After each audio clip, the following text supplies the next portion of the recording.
Welcome back to the Barca Breakdown. My name is Yusuf, and I'm here with my co-host, Adam. Hey guys, smash that subscribe button because we're going into the Christmas break almost at fourth use. What a tantalizing game that was today. I was pretty excited going into this because No, you were not. Let's get it clear here, okay? Sevilla were second place in the La Liga table, right? Barca, I believe we're sitting at 8. We just came away with a 1-1 draw away. We almost beat a team that had not lost at home all season and was fighting for the title of La Liga as well. The game was pretty topsy-turvy. A good first half, a slow second half, and then that crazy red card where Kounde threw the ball at Alba. But let it be known that before the game, you texted me, we're going to lose. I feel so bad about this. And overall, you have to be pretty happy, right? Because I thought the team played really well. I love seeing Dembele have, one of his best performances, his best performance of the season, looking fantastic. But let's hear your thoughts in the starting lineup, and let's go into the game. Okay, I'll start with the lineup. We had Ter Stegen, of course, in the net. Then in the back line, Alba, Garcia, Piqué, Araujo in that right back spot again. And then the midfield, Gavi, Busquets, De Jong. And then in the front, we had Abde. Jutgla is back again, and then Dembele on the right side. So obviously this seems like a repeat of our last game in which we made that narrow victory, 3-2, and it seems like the same thing, and I think it worked out for Xavi, so he went to decide to do the same thing, especially because we're coming against a team, Sevilla, which, like you just introed, has that second place spot. They're in competition. We really need these 3 points because we know that Atletico Madrid and Real Sociedad have dropped points over the last 4 or 5 games or so. And the big thing is too, right? So Atletico, Real Sociedad are above us, but so are Rayo Vallecano, and we have Rayo and we have Atletico coming up in the next 5 games as we turn the page on the year. Mm-hmm. So it's going to be super crucial for us to kind of, round up and warm up into form. And we have Pedri and Fati coming back around the first, second of the new year. So that's really exciting to see because I really want to see, Pedri back in the midfield as we all do. Now, getting into the lineup, yeah, you're right. It was the exact same lineup except we swapped out Lenglet for Piqué. Right, that was the big difference. Sure. And today, Piqué did really, really well. I was overall very impressed with his performance, and so I think that was a great change by Xavi. And the result was pretty good, and the style of play, especially in that first half, was amazing. And we're seeing a continuous improvement of the team being able to transition the ball forward. And it doesn't feel like it did, during Koeman's reign this season, where it was a lot of cross and pray with Luc de Jong, or it was a lot of passing around the box, not knowing exactly how to get the ball in the net. We're much more aggressive and much more forward-thinking and clear with our play, which I loved. However, I will say the one thing that continues to bother me about this lineup is where we put Araujo. And it bothers me for 2 reasons. One is Araujo, I think, is our best center back right now, and so he deserves to play in that back too. And then on the other hand, he's not a right back or a right center back. And I feel like it really, really hampers our ability to go forward on the right side. Like I mentioned, we saw Dembele give one of his best performances of the season. He almost curled that ball in right late in the game. Unfortunately, the post, like it did for Yusuf Demir earlier this season, has cost us some pretty big points. But when Dembele's up there, there's just no right back who's going forward. Araujo it's not in his skill set, and it's not something he's practiced a lot, so he's not comfortable with it. And so you have Dembele really doing like a one-man show up on that right side, and that is pretty frustrating because I think if you slide in Serginho Dest, or once we're allowed to play him, Dani Alves as that right back, I think we're going to see a lot more ability for Dembele to interplay on that right side. I mean, because frankly, he was isolated most of the game. Right, and he either had to go deke out his opponent and go right and go down the line and then try to cross it in, which is not a great strength of our, Jutgla or Abde or any of our midfielders to score from across. And then on the other side, he either cuts inside and then he has to curl one in from, almost outside of the box, which is a pretty difficult shot. So what I really want to see is someone on that right back position who's able to think offensively and make runs forward and give Dembele some more options with how he can play. Otherwise, I feel like it becomes a little bit predictable that Dembele is either going to, go left and curl a shot in or go right and try to cross the ball into our forwards. And so that's the only criticism I have. I think besides that, though, we have to be really, really happy with how our team is looking with 2 wingers, right? Abde has turned out to be this just transcendent character who, we didn't have a lot of knowledge about before the season started, and then very quickly here, he's proven to be a reliable player. Still a little bit raw. He lost the ball quite a few times today, but on defense, you saw Abde always going to try and get the ball back, which is something that's really commendable to me. So, let me know what you thought about the lineup and then kind of how the game played out. The one thing I sort of agree with you definitely in terms of the Dembele and his options with that space, and he doesn't have anybody to give on that right side, like you were saying, Des. The one thing I want to comment there, though, is it seems like over these last few games he's become more of the facilitator, which Messi was doing previously, right? And so I think that space on that right side gives him a little bit more working room to do that. It may be more predictable, but sometimes I think Dembele needs that space to work a little bit better. He's very fast, so he can position himself there quicker, beat the defense. But overall, I think he, like you were saying, he's doing a wonderful job. I just really need the guy to finish, put some goals in the back of the net. I know each game it seems to get closer and closer, and I just need that final string to be cut because we need these points coming in. And, like you were saying, Rayo is in the 4th spot, and we're only 2 points behind them, I believe. So we could make it there if we could just win some of these games and put some of these balls in the back of the net.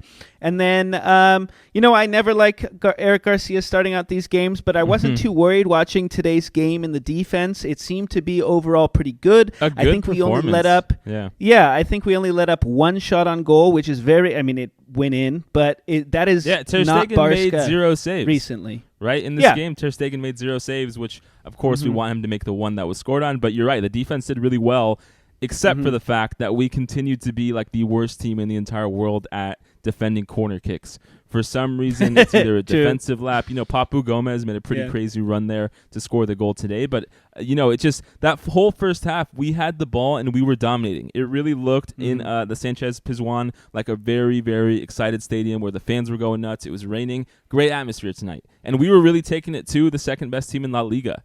And in other years, right, we were talking about this before, how Sevilla is always one of the big teams, as well as Valencia, who we felt like, hey, even if they're doing good in the season, if Barca come against them, we're going to win, right? This year, of course, there's a little bit of different atmosphere, and our tenor and what we're talking about is different. We're talking about we want to get 4 or 3 or 2, right? Our goals have changed, but these teams are still very strong, and so a Sevilla team that has proved to be very lethal. I believe they just beat Atletico Madrid either last match day or 2 ago, and we were able to shut them out except for just one corner kick. So overall, I'm really applauding Xavi because I think what you're seeing is a continuous improvement in the team.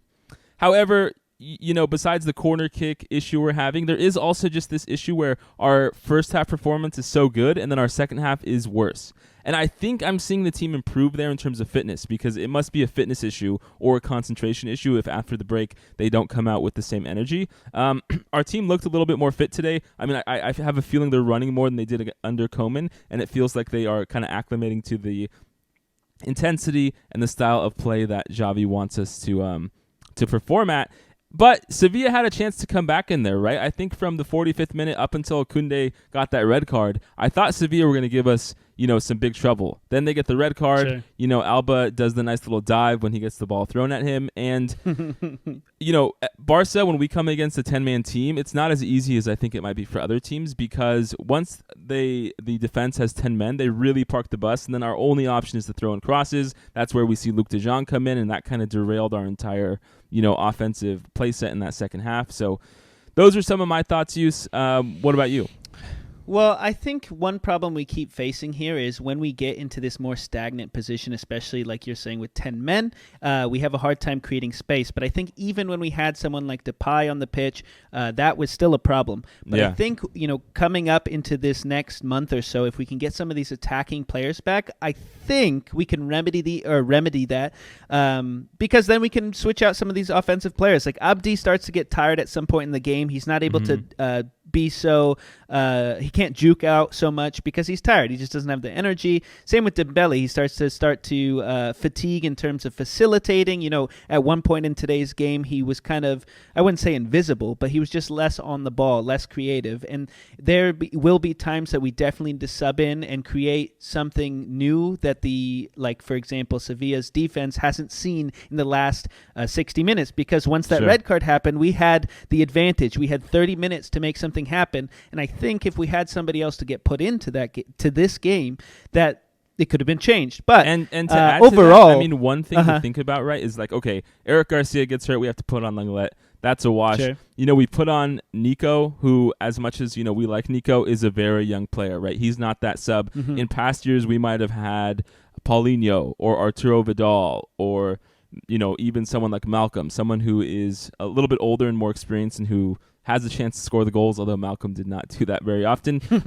And that's just the state of our team with the depth issues we've been talking about, endlessly for the last few months. Without Braithwaite, Depay, Fati, Pedri, we don't have a lot of great subs to come in. And so I'm excited to see if, when, again, all those starters are healthy, if we're starting Depay on the left and we take Abde out, he's going to be a really good super sub, as will Braithwaite, as will Juka, as will,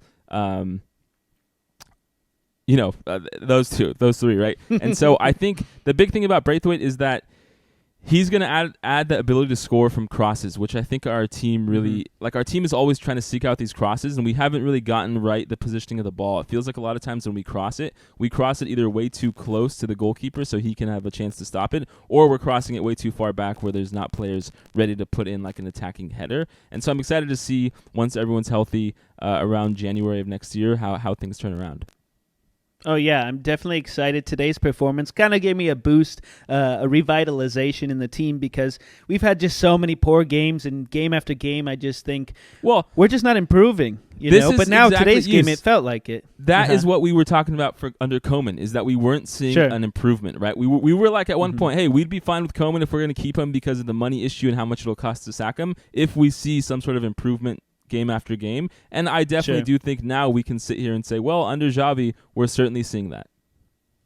Yeah, I think we just had a rough start. I mean, you see today, and I said this earlier, Atletico Madrid, Real Sociedad, they're dropping points now. It's getting a little bit later into the season. It's hard to keep up that stamina. And if other teams start dropping and we're able to, push it forward a little bit because we have more intense training, we have some of these players back, I think we can just grab onto that fourth spot, hopefully higher, just so that we don't just sit at the very bottom, and who knows, we could lose one game and then another team takes that spot and then we're out. Yeah, exactly.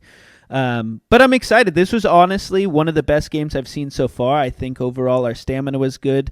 I think that we kept on pushing. Sevilla were a naughty team today, right? They caused a lot of fouls, and usually that can be a boring game. But overall, like with Barca's performance, with Sevilla, putting in some attempts, especially in that second half before the red card, it was a wonderful game. I totally agree, and I think if we can just replicate this, maybe 60% of the time we'll be in a good spot coming out, because I know we have Mallorca coming up on January 2nd, and they are pretty low on the table. And then right after that, we have Granada, which are also 1 point below them, which I think is in the 15th, 16th spot. So this is a time where we need to gain these points, but we're also going to be missing Gavi, and we're also going to be missing Busquets coming into Mallorca because of those yellow cards like you mentioned today, which is kind of good because hopefully they get that out of the way. We don't miss them for more important games coming up in the future here. But I don't see things slowing down too much coming against Mallorca, and I think Xavi's getting his bearings on this team right now, especially with some of these young people he's brought in. I think it's the reverse, which is that the team is getting the bearings on Xavi. And when he came out after the last game saying some players still don't understand what I'm trying to do, I feel like the players are slowly starting to figure out what he wants them to do. And his comments after the game today being very, praising of the players indicates that. And I think with that, guys, we will see you after the Christmas break. Happy holidays. Happy New Year. We will see you after the Mallorca game on the 2nd. Thank you. Thanks, guys.